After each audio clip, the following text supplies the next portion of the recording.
mais uma oportunidade de estudos, agradecendo pela companhia de vocês, espero que tenham passado um bom domingo, repondo forças, organizando tarefas, que estejam bem, é sempre o nosso desejo maior.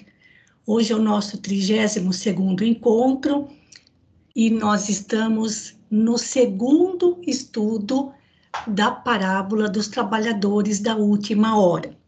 Para iniciarmos as atividades desta noite, eu peço então para a Lenita fazer a prece de abertura para nós. Boa noite a todos. Boa noite. Sejam todos muito bem-vindos. Vamos elevar os nossos pensamentos a Deus, serenar os nossos corações e pedir mais uma vez que irmãozinhos de luz possam nos acompanhar para que consigamos assimilar o melhor possível dessas lições, para que consigamos alçar mais um degrauzinho da nossa evolução e assim seguirmos sempre com os ensinamentos do Cristo, com as leis de Deus, e fiquemos todos em paz. Que assim seja, graças a Deus. Graças a Deus. Muito bem, na semana passada nós começamos a leitura, fizemos a leitura da parábola dos trabalhadores da última hora, fizemos o levantamento de todos os elementos, personagens, lugar, os objetos, e também citei para vocês todas as leituras relacionadas a essa parábola.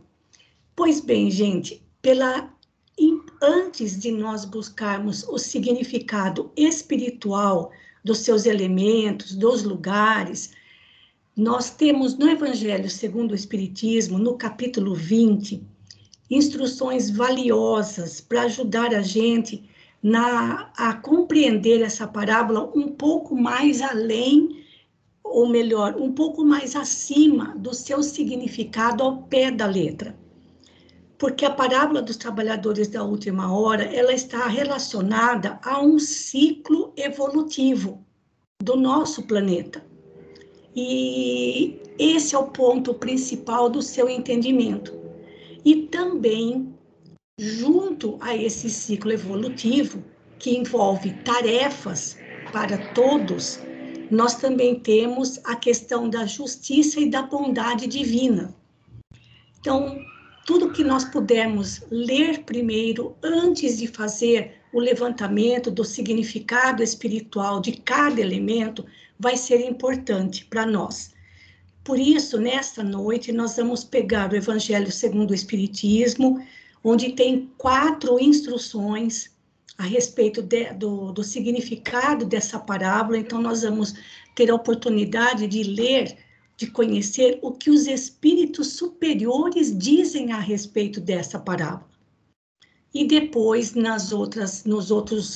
nos próximos encontros, como vocês podem ver, a gente ainda tem bastante coisa para ver a respeito dessa lição, dessa parábola, tá bom? Então, eu vou sair daqui do PowerPoint e vou passar para o Evangelho segundo o Espiritismo. No capítulo 20, Kardec trata dos trabalhadores da última hora. E, diferentemente do que acontece em cada capítulo do Evangelho segundo o Espiritismo, porque, assim, o Evangelho segundo o Espiritismo, ele tem uma estrutura padrão. Kardec cita o trecho do Evangelho, faz os seus próprios comentários a respeito daquela passagem, e depois ele coloca as instruções dos espíritos relacionadas àquela passagem estudada naquele capítulo. Nesse capítulo 20, ele não coloca as suas próprias palavras a respeito desta parábola. Ele cita a parábola e coloca apenas as instruções dos espíritos. E nós vamos entender depois por que ele teve esse cuidado. Então, nós temos aqui a primeira instrução, os últimos serão os primeiros, na verdade são duas mensagens. A missão dos espíritas, cujo autor espiritual é Erasto, que foi discípulo de Paulo, e os obreiros do Senhor, cujo autor espiritual é o Espírito de Verdade. Então, nós vamos ler, não sei se vai dar tempo da gente ler as 4 hoje, mas pela importância deste capítulo e justamente o porquê, nós vamos descobrir depois, o porquê de Kardec não ter colocado seus próprios comentários a respeito desta parábola, tá bom?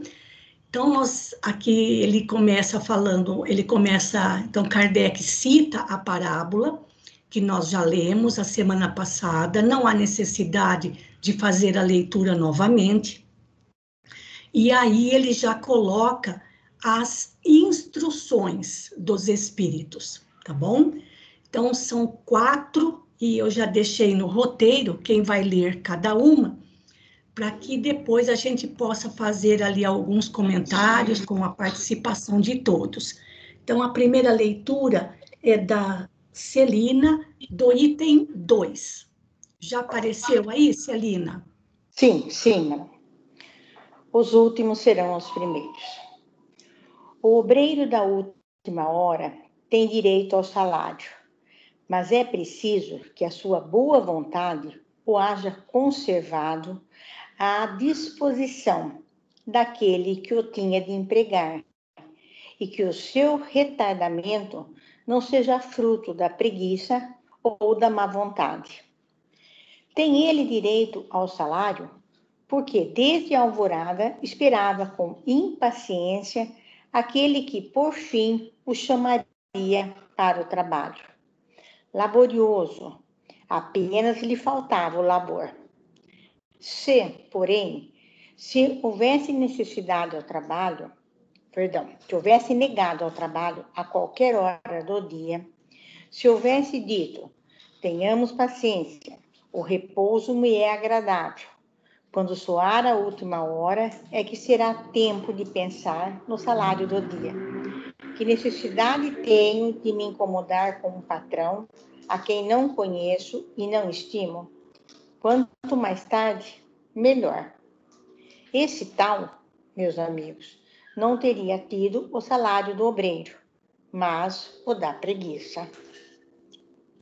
Que dizer, então, daquele que, em vez de apenas se conservar inativo, haja empregado as horas destinadas ao labor do dia em praticar atos culposos, que haja blasfemado de Deus, derramado o sangue de seus irmãos, lançado a perturbação nas famílias, arruinado os que nele confiaram, abusado da inocência, que, enfim, se haja cevado em todas as ignomínias da humanidade, que será desse? Bastar-lhe-á dizer à última hora: Senhor, empreguei mal o meu tempo, toma-me até ao fim do dia, para que eu execute um pouco, embora bem pouco, da minha tarefa, e dá-me o salário do trabalhador de boa vontade? Não, não. O Senhor lhe dirá: não tenho presentemente trabalho para te dar. Malbarataste o teu tempo, esqueceste o que havias aprendido. Já não sabes trabalhar na minha vinha. Recomeça, portanto, a aprender. E quando te achares mais bem disposto, vem ter comigo, e eu te franquearei o meu vasto campo, onde poderás trabalhar a qualquer hora do dia. Bons espíritas, meus bem-amados, sois todos obreiros da última hora. Bem orgulhoso seria aquele que dissesse: comecei o trabalho ao alvorecer do dia e só o terminarei ao anoitecer. Todos viestes quando fostes chamados, um pouco mais cedo, um pouco mais tarde, para a encarnação cujos grilhões arrastais. Mas há quantos séculos e séculos o Senhor vos chamava para a sua vinha, sem que quisesseis penetrar nela? Eis no momento de embolsar o salário que a vossa existência, por longa que vos pareça, mais não é do que um instante fugitivo na imensidade dos tempos que formam para vós a eternidade. Constantino, Espírito Protetor, Bordeaux, 1863. Bom, pessoal, nessa lição, nessa primeira mensagem desse Espírito, como ele nos chama à razão, né? Aquele que não aceita o trabalho, que é aquele que não aceita o convite, mas é por preguiça, gente, ele não vai ter mais do que aquele salário, né? Simplesmente por da preguiça, porque ele não está preocupado em trabalhar, né? Porque ele quer descansar, ele quer aproveitar o tempo para descansar. Porque ele vai se preocupar com o salário do dia, com um patrão que ele nem conhece, nem tem apreço. Então, ele vai ter, não tem um salário de trabalho, e sim só da preguiça. Mas ainda ele comenta, gente, o pior é aquele que nas horas, né, em vez de se dedicar ao trabalho, ele usa o tempo disponível blasfemando, investindo contra o sangue dos semelhantes, perturbando famílias, arruinando homens de boa fé, abusando da inocência. Gente, que será dele? Que será desse que Jesus convida, Deus convida para a sua vinha, mas ele usa o seu tempo desperdiçando, esquecendo tudo o que havia aprendido, mas jamais usando aquilo que aprendeu, e sim, muito pelo contrário, atrapalhando, né? Deixando para trás tantos elos aí de podridão, né? Que esperar desse trabalhador? E no final, esse espírito protetor nos chama a razão, né? Nós não podemos ser orgulhosos ao ponto de dizer que a gente começa o trabalho da primeira até a última hora do dia. Muito pelo contrário. Mas há quantos séculos o Senhor nos chama? E sem a gente aceitar esse convite. Nossa, acho que agora, gente, é chegada a hora da gente acordar, né? Para despertar em nós, né? Esse desejo desse trabalho que tanto nos conduz à nossa evolução. Empregai bem essa hora que vos resta. Se fomos tantas vezes chamados através das nossas inúmeras reencarnações e ainda insistimos em negar esse convite, vamos fazer bom uso, né, dessa hora que nos resta. Linda mensagem, por favor, complemente, Manu, por favor. Obrigada, Celina. Pessoal, só que aqui nesse parágrafo, onde ele fala daquele trabalhador que, além de se conservar inativo pela preguiça, e aqueles outros que usam as horas para prejudicar o seu próximo, mas esses trabalhadores fomos nós, em outras existências.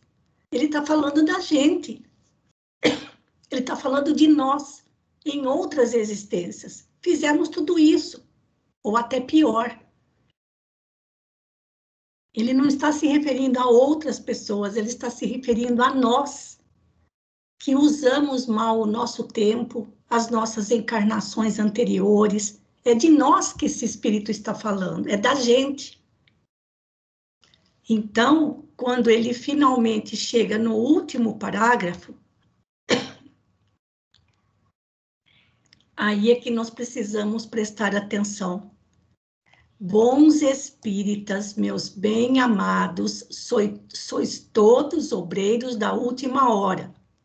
Então, vejam bem, não é Allan Kardec que disse que os espíritas são os trabalhadores da última hora, que foram chamados na 1ª hora. Foi um benfeitor espiritual. Mas aqui também tem outra questão. Ele disse bons espíritas, não espíritas. Porque como é que qual é a denominação para o espírita verdadeiro? Reconhece-se o verdadeiro espírita pelos esforços que faz, pela sua transformação moral e pelos esforços que faz para dominar as suas más tendências. Reconhece-se o verdadeiro espírita por sua transformação moral, pelos esforços que faz para dominar as suas más tendências.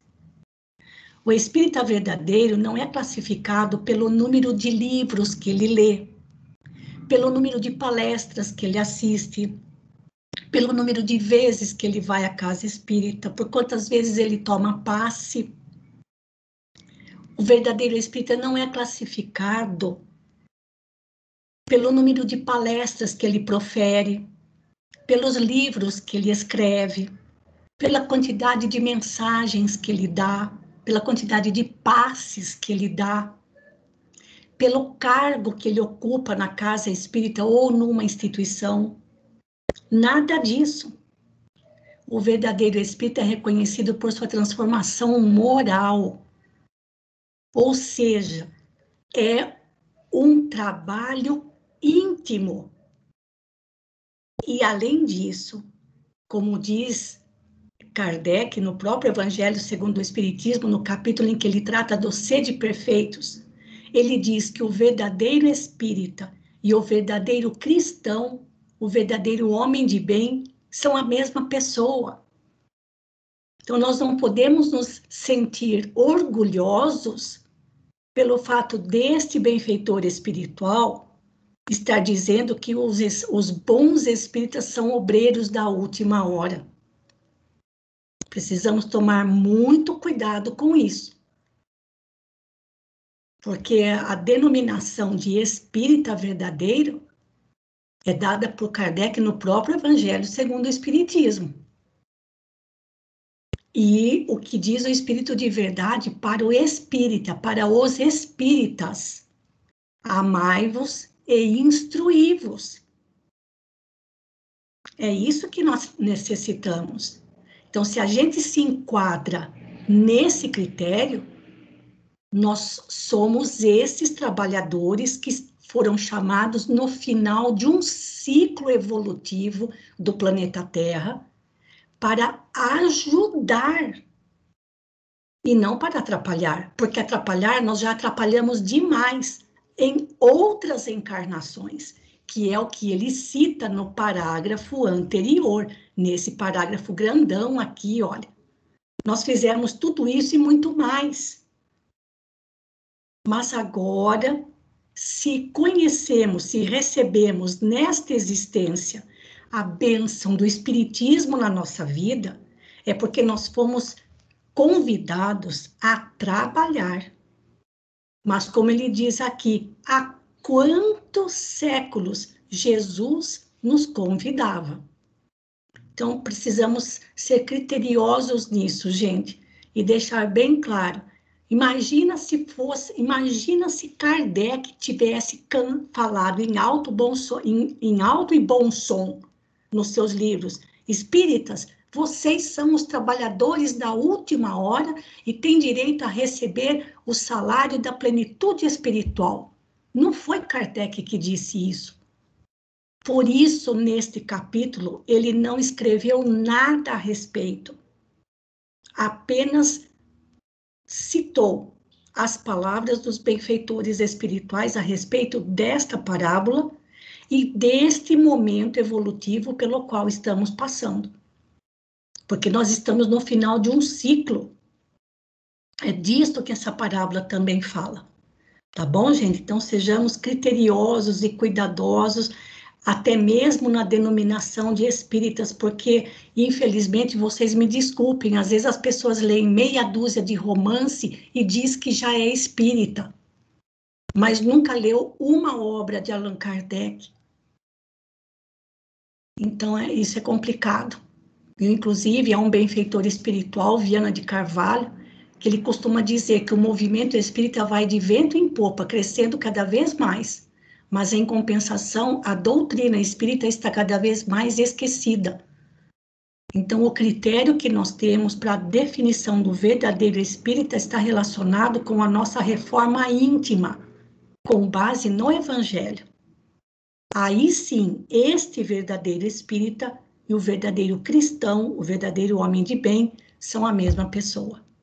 Tá bom? Alguém quer fazer algum comentário a respeito desta primeira lição?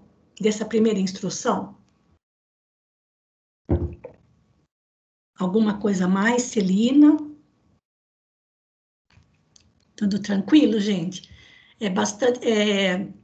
assim, vocês podem até estar pensando, por que eu estou dando tanta importância em relação a essa parábola e a essas lições do Evangelho? É porque o assunto é sério, gente. O assunto é muito sério. E isso está citado por Jesus numa parábola. Aliás, outra coisa que eu esqueci de comentar, naquelas 7 parábolas do reino, Jesus falava de semente, de tesouro, da pérola, de uma rede, do joio, do trigo. Mas agora nós vamos começar a estudar parábolas onde entra o elemento humano. Na parábola do credor incompassivo, apareceu o elemento humano. E agora nos trabalhadores da última hora, aparece o ser humano. Então, acabou a parte bonitinha das parábolas, agora está mexendo com a gente, está mexendo com o elemento humano dentro dessas parábolas. A gente vai perceber isso daqui para frente, tá bom? Então, vamos adiante. Obrigada, Celina. A próxima agora é com a Margarete, o item 3. Por favor, Margarete. Completando e continuando o raciocínio, né? Mas através de outro benfeitor espiritual, né?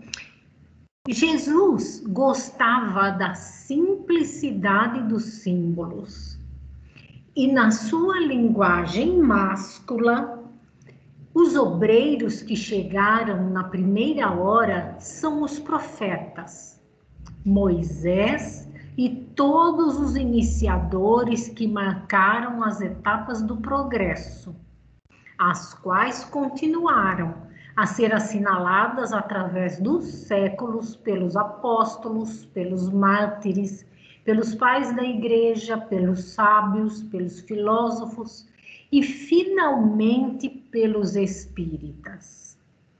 Estes que por último vieram foram anunciados e preditos desde a aurora do advento do Messias e receberão a mesma recompensa.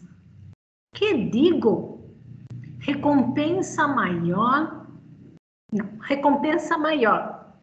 Últimos chegados, eles aproveitam dos labores intelectuais dos seus predecessores, porque o homem tem de herdar do homem e porque coletivos são os trabalhos humanos. Deus abençoa a solidariedade. Aliás, muito dentre aqueles revivem hoje ou reviverão amanhã para terminarem a obra que começaram outrora. Aqueles, ele está se referindo lá aos profetas. Sim, sim.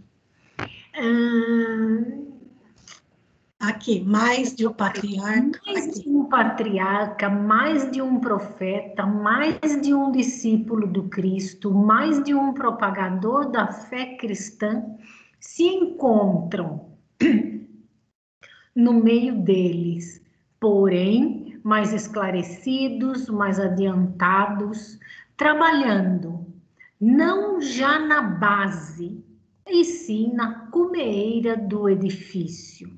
Receberão, pois, salário proporcionado ao valor da obra. Gente, eu posso parar aqui? Sim. Que coisa linda! É lindo isso, gente. Eu adoro essa mensagem. Maravilhosa que este irmão faz explicar, que explicação maravilhosa que esse irmão dá da parábola. Sim. Onde ele coloca todo um crescente de conhecimentos, a base que nós devemos ter, que passou de uma geração para outra, e porque é coletivo, que nós herdamos, e a única função de quem recebe é aperfeiçoar. Sim. É melhorar. Que coisa maravilhosa, olha, Deus abençoa a solidariedade. E a gente quer criar, reescrever o livro dos Espíritos, porque ele está caduco. Sim. Né? Muita gente pensa desse jeito, mas é fora assim, vamos tirar o voz do Evangelho, né? Não dá, não precisa, não é essa a função. Vamos colocar o Evangelho dentro de nós, né? Mas vamos focar aqui, né? A simplicidade, ele já começa falando da simplicidade dos símbolos e da linguagem vigorosa de Jesus. Deixa eu voltar lá, peraí. Sim. Aqui ele diz linguagem máscula, mas a minha versão aqui fala de linguagem vigorosa. Sim, É uma linguagem vibrante, uma linguagem assim contundente, que não tem desculpa. Então, vieram todos aqueles irmãos falando do Deus único, as leis de Moisés, e foi crescendo, e isso foi passando adiante de geração a geração, e a cada um acrescentando um tanto, até chegar em nós. Mas, dentre os espíritas, temos estes irmãos. Entre as mensagens que foram acrescentadas, que chegaram até nós, nós temos a presença dos mártires, dos apóstolos, dos sábios, dos filósofos, que engrossar esse caldo de conhecimento para a gente. Então, olha como não devemos correr atrás do salário da preguiça. Não. Pela Celina, né? Porque esse salário da preguiça a gente já teve por muito tempo. Por muito tempo. Aí, olhe lá a continuação. A reencarnação, não, o belo dogma da reencarnação eterniza e precisa a filiação espiritual. Chamado a prestar contas do seu mandato terreno, o espírito se apercebe da continuidade da tarefa interrompida, mas sempre retomada. Ele vê, sente que apanhou de passagem o pensamento dos que o precederam, entra de novo na liça, né, na reencarnação na Terra, amadurecido pela experiência para avançar mais. E todos, trabalhadores da primeira e da última hora, com os olhos bem abertos sobre a profunda justiça de Deus, não mais murmuram, adoram. Olha que maravilha, gente. Nem fale. Olha que esperança, porque todos os conhecimentos a gente não perde, nós apenas acrescentamos. Sim. A gente vai juntando tijolinhos no nosso conhecimento, na nossa malinha de conhecimento. Então, o que a gente foi aprendendo, foi aumentando, foi burilando, foi aperfeiçoando, até chegar um momento em que a gente realmente merece. Por isso merecemos o trabalhador, o salário integral. Sim. Né? Eu acho que ficou muito bonito esse comentário, essa instrução, mas ainda tem um pedacinho. Sim. Tal um dos verdadeiros sentidos desta parábola. Sim. Que encerra, como todas as que Jesus se utilizou falando ao povo, o germen do futuro e também, sob todas as formas, sob todas as imagens, a revelação da magnífica unidade que harmoniza todas as coisas no universo, da solidariedade que liga todos os seres presentes ao passado e ao futuro. Henri Heine, Paris, 1863. Que finalização, que fecho. Né? Depois de ele dizer tudo isso para a gente, ele vem dizer, olha, esse é uma das interpretações para essa parábola. Sim. Uma das. Mas que maravilha, que coloca tudo numa unidade, numa coisa coesa, uma ligação do passado, do presente e do futuro. Isso. Maravilha. E outra coisa, esse Henry Heine era um poeta judeu. E é engraçado, né, que justamente alguém que tenha origem judaica fale justamente sobre o momento das chamadas, né, de Moisés até os espíritas. Pois bem, gente, em relação a essa mensagem que é muito bonita, eu vou voltar, aproveitando a instrução deste espírito, eu vou voltar no nosso reloginho, eu vou voltar, aliás, para ter certeza que todo mundo vai enxergar, eu vou parar de compartilhar e vou compartilhar de novo o PowerPoint. Só me digam, por favor, se vocês estão enxergando. Estamos. Sim, tá tudo aí. Pois bem, lembrando que os primeiros a serem chamados no início do dia, e que o início do dia para os judeus é às 6 horas da manhã. E nós não estamos falando de um relógio, nós estamos falando de um ciclo evolutivo para o planeta Terra, um ciclo espiritual. Aliás, um ciclo evolutivo espiritualmente falando. Então, no início desse novo ciclo espiritual para o planeta Terra, seria o início de uma nova alvorada espiritual, vieram os hebreus, os primeiros hebreus, culminando com a vinda de Moisés, certo? Então, ali se iniciava com os primeiros hebreus, com a crença num Deus único, incorpóreo, imaterial, criador de tudo que há no universo. Iniciava-se um novo ciclo espiritual para o planeta Terra. Bom, Moisés, aproximadamente 1500 anos antes de Cristo. Então, já foi um bocado de tempo. Depois, a segunda chamada foi na hora terceira, que corresponderia às 9 horas da manhã. Então, depois dos primeiros hebreus, vieram os profetas, a partir de Moisés. Então, os hebreus passam-se séculos até a chegada de Moisés, e depois os profetas, a libertação do Egito. Um segundo momento na evolução espiritual do planeta. Passa-se um tempo e nova chamada, agora na hora sexta, que corresponde ao meio-dia. E nessa hora vem Jesus, os apóstolos e os primeiros mártires do cristianismo.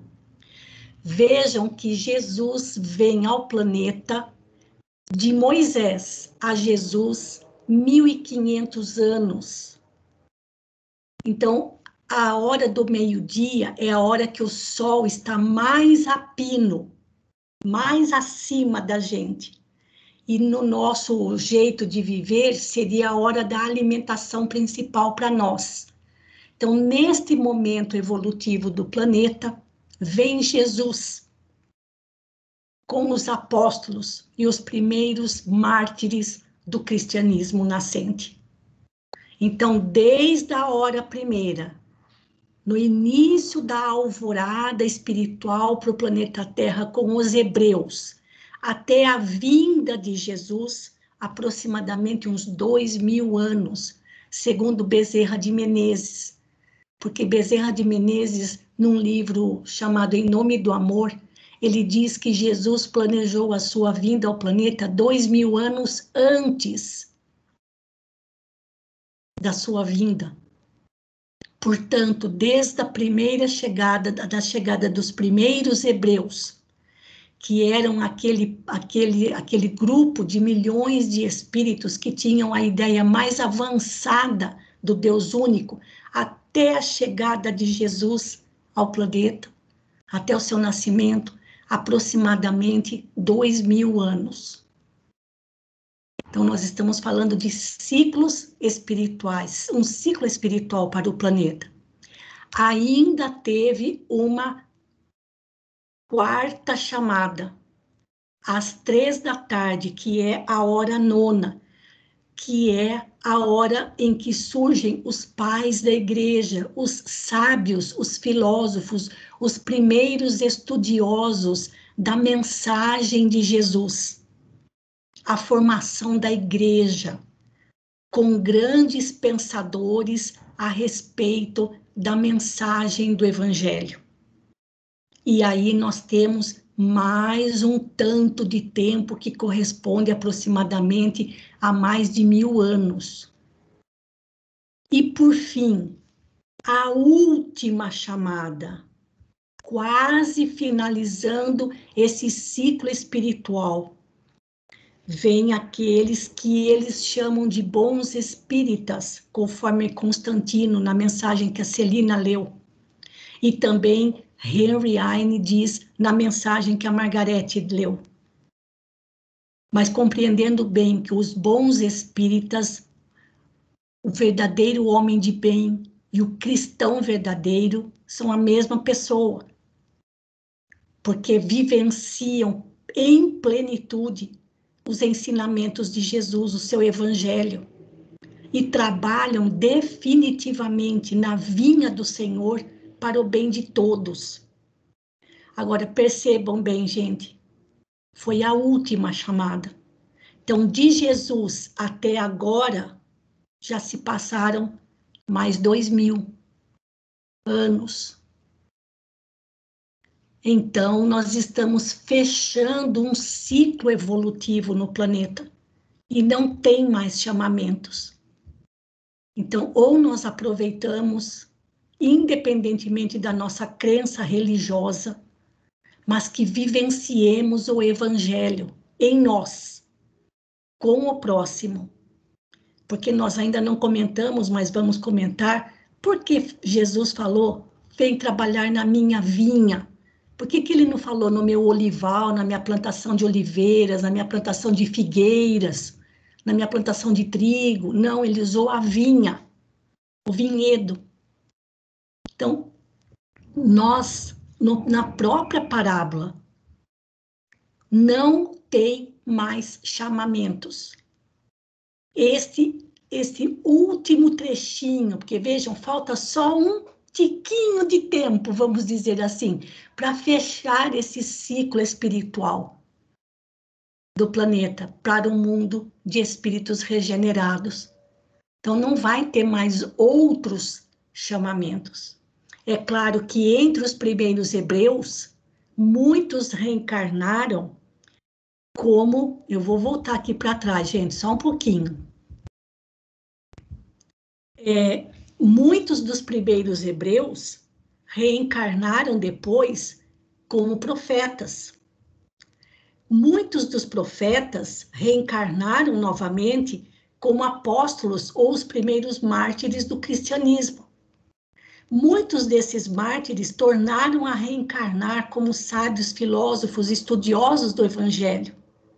E muitos desses sábios estudiosos do Evangelho, vivenciando o Evangelho na igreja, estão hoje no meio espírita. Então, esses espíritos continuam colaborando no trabalho da vinha do Senhor e não tem mais chamamento. Portanto, foram 1, 2, 3, 4, 5. 5 chamamentos para fechar esse ciclo evolutivo do planeta, cada um a seu tempo, Qual é o salário que cada um recebe? A plenitude espiritual, a felicidade plena de poder passar a trabalhar unido a Jesus, junto com Ele, na regeneração do nosso planeta. Então, essa visão é dada para nós por essa mensagem que a Margarete leu. E outra, não tem mais chamamento. Então, dos primeiros hebreus até Jesus, 2000 anos. De Jesus até o fechamento desse ciclo, talvez mais 2000 ou mais 3000, porque está faltando pouco. E nós não estamos aqui para o salário da preguiça. Nós estamos aqui como convidados pela última vez a trabalhar na vinha do Senhor. Tá bom, gente? Algum comentário a respeito desse reloginho, que é só uma forma figurada, só uma maneira da gente entender como tudo faz parte de um ciclo evolutivo que está quase se fechando. Alguém quer fazer algum comentário a respeito?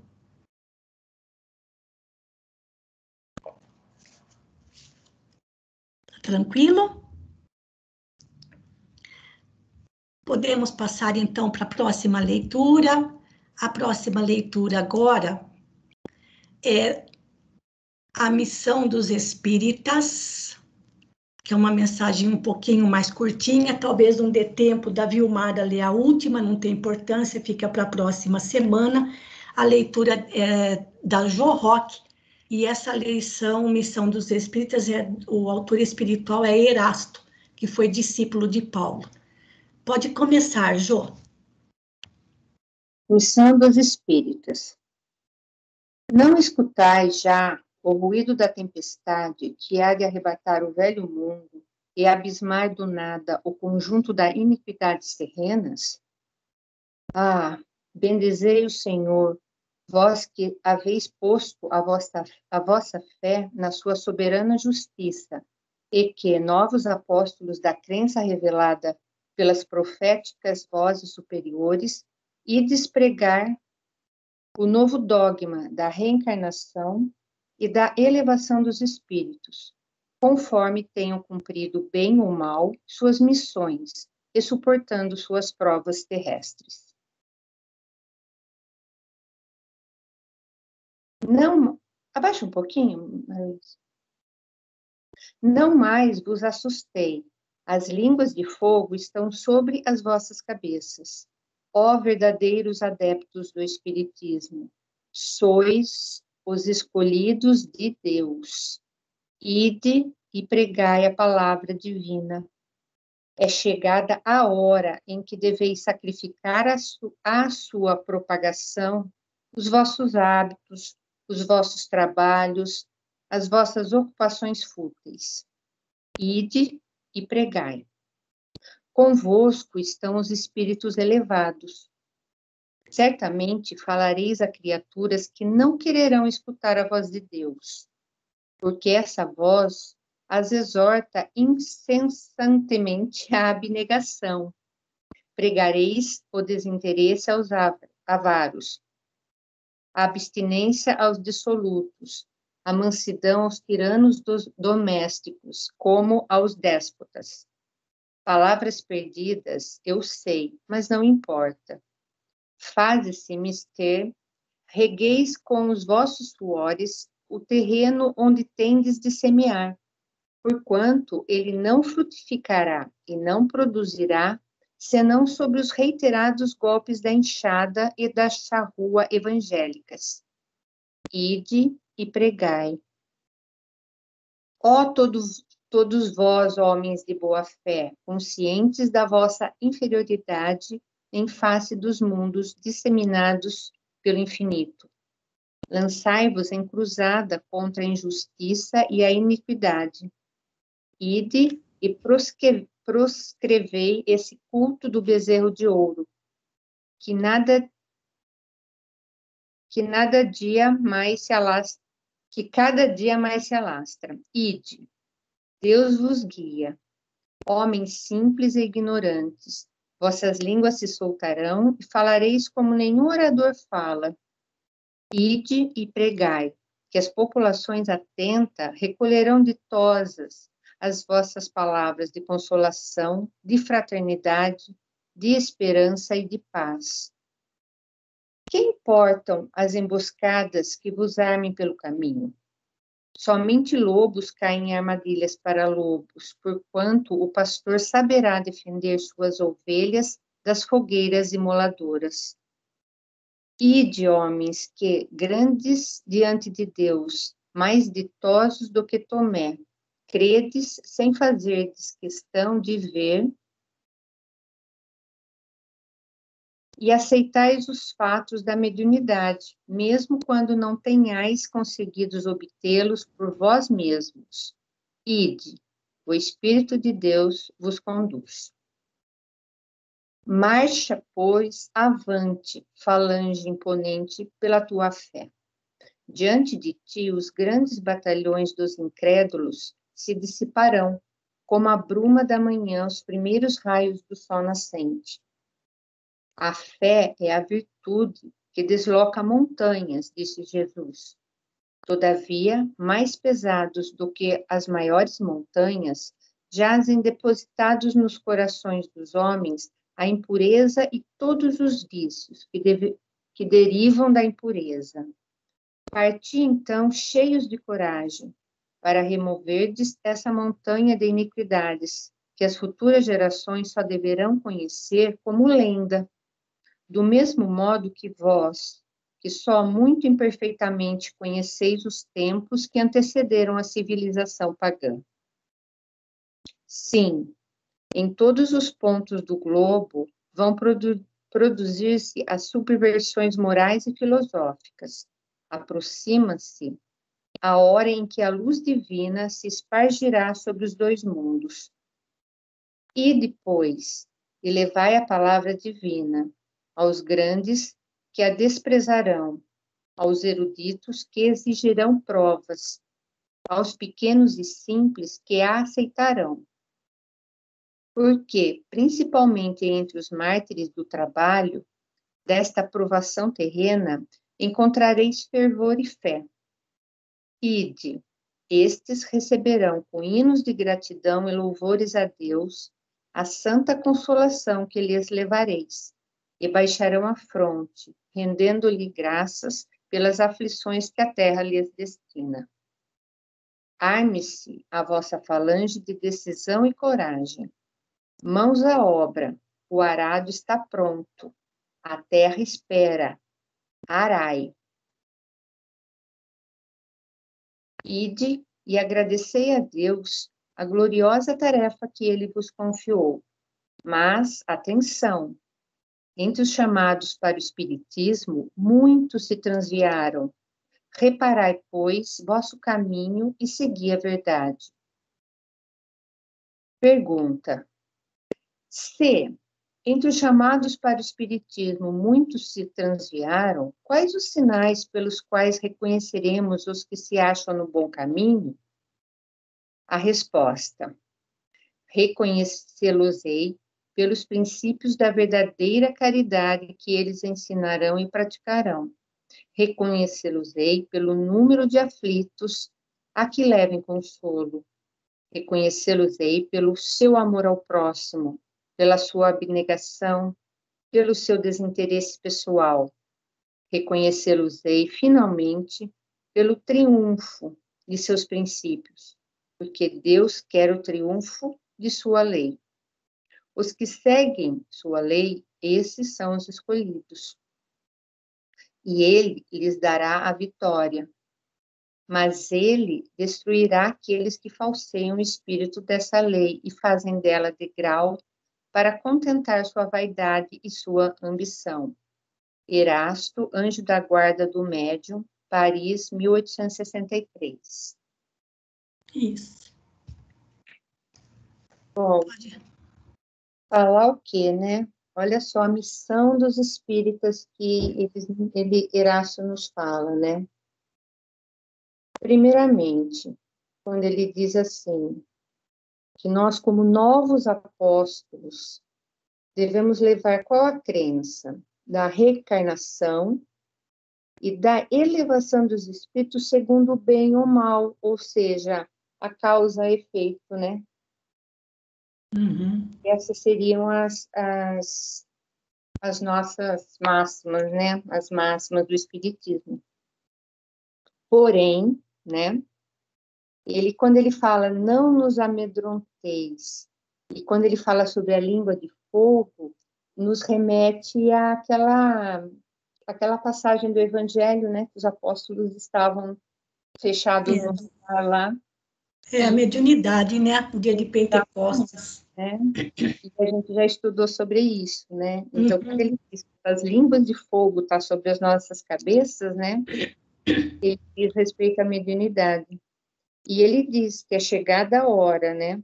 Para a gente trabalhar, como você falou maravilhosamente bem, Maruísa, sobre o trabalho, né?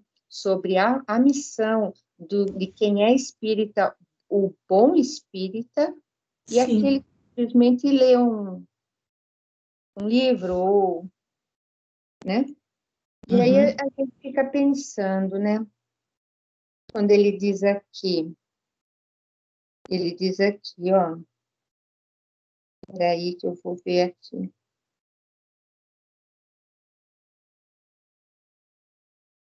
Perdi aqui. Aqui, ó. É chegada a hora que deveis sacrificar os vossos hábitos, os vossos trabalhos, as vossas ocupações fúteis para fazer a propagação. Ou seja, ele nos chama de modo ativo, né? Ele nos chama para que a gente se envolva, para que a gente arregace as mangas. E aí a Sim. gente pensando, cada um pensa dentro de si, dentro do seu coração. Onde que eu estou nesse momento, né? Qual é É. a minha responsabilidade? Eu estou satisfeita com o que eu estou fazendo agora, ou eu preciso ir um pouco mais além, ou eu preciso me esforçar um pouco mais? É muito, é muito sério mesmo, você falou, né? Sim. Esse texto nos faz pensar demais, demais. E ele diz também que a gente vai pregar, vamos dizer assim, a gente poderá dar pérolas aos porcos, né? Que a gente Uhum. vai pregar e muita gente fechado em si mesmo, né? Não vai escutar, né? Sim. Mas ele diz, mesmo assim, vai lá e prega, vai lá e Sim. faz. E faz. E faz. Falou também que as armadilhas, né? Uhum. Serão colocadas no nosso caminho. Mas Sim. interessante, só os lobos se prenderão nas armadilhas para lobos, né? E a Sim. gente tem que ter aquela esperança de que o pastor vai nos defender, né? Sim. O pastor está lá, né? Tá lá. Está lá. Tá atento. Como é que é? Orar e confiar. Isso. E voltando aqui, continuando aqui, falando, né? Vai em frente, ele não fala para ir para frente, né? Marchar, avante, né? Ele Uhum. nos empurra para que a gente vá. É. Fala depois sobre a fé, né? Que move as montanhas, né? Que Jesus falava da fé. E depois outra coisa interessante que ele fala muita coisa interessante, né? Sim, sim. E depois levar a palavra divina, né? Os grandes a desdenharão, né? Os sábios pedirão provas, e Sim. os simples, os humildes vão entender, Sim. né? É para quem Jesus pregava, né? Maria, Exatamente. para os simples e humildes, né? Exatamente. E daí ele fala sobre o caminho que tem muito. Aí ele volta a falar do Espiritismo, que muitos se extraviaram. Sim. E aí pergunta, essa pergunta é Kardec que perguntou? Não, é ele mesmo. Ele, Ele mesmo faz a pergunta e ele mesmo responde. ele pergunta qual é o sinal para a gente saber, né, se estão no bom caminho. Uhum. Aí ele fala o que você falou também, né? Vocês vão reconhecê-los pelos princípios da verdadeira caridade. Então, aí, esse último trecho, ele nos leva a crer que não basta ir e pregar, né? Não. A gente tem que viver o evangelho, a gente tem que pregar com ações. Tem que vivenciar, né? Exatamente, a gente tem que praticar, né? Uhum. Então, é aí que vai ser reconhecido o bom espírita ou o bom cristão, né? Uhum. Pelas consolações, pelo amor ao próximo, pelo desinteresse pessoal. É nisso que ele vai reconhecer o bom espírita. Maruís, é muita coisa para se falar, mas agora eu preferia que você falasse mais um pouco. Não, mas assim, essa mensagem de Erasto, de vez em quando, para aqueles que já estão há mais tempo no Espiritismo, de vez em quando é bom a gente ler essa mensagem, porque de vez em quando bate um desânimo danado na gente, em relação às nossas atividades no meio espírita. E aqui ele fala muito a respeito disso, né, dos desafios que a gente haverá de encontrar, mas isso é devido à nossa própria imperfeição também, porque fazer parte desse grupo seleto dos verdadeiros espíritas, dos bons espíritas, a gente ainda está um bocado longe de alcançar. E atualmente é muito importante a gente também estar atento a essa questão daqueles que se porque mesmo nos tempos de Kardec, muitos se transviaram no espiritismo. Então, o critério que ele coloca é o critério da caridade. Se a pessoa vivencia aquilo que ela prega, aquilo que ela fala, aí a gente pode ter, assim, ficar mais tranquilo em relação de que realmente aquela pessoa pode ser considerada um verdadeiro, um bom espírita, né? Mas o problema é que, infelizmente, nós estamos vivenciando um momento no movimento espírita onde muitas pessoas estão usando o espiritismo como degrau para contentar sua vaidade e sua ambição. Então, nós precisamos ficar atentos a isso também, não somente em relação aos outros, mas também em relação a nós mesmos, né? De ficar, às vezes, impondo o nosso ponto de vista, né? Os nossos achismos, né? Em relação ao espiritismo, não pode ter eu acho, eu acho, eu acho.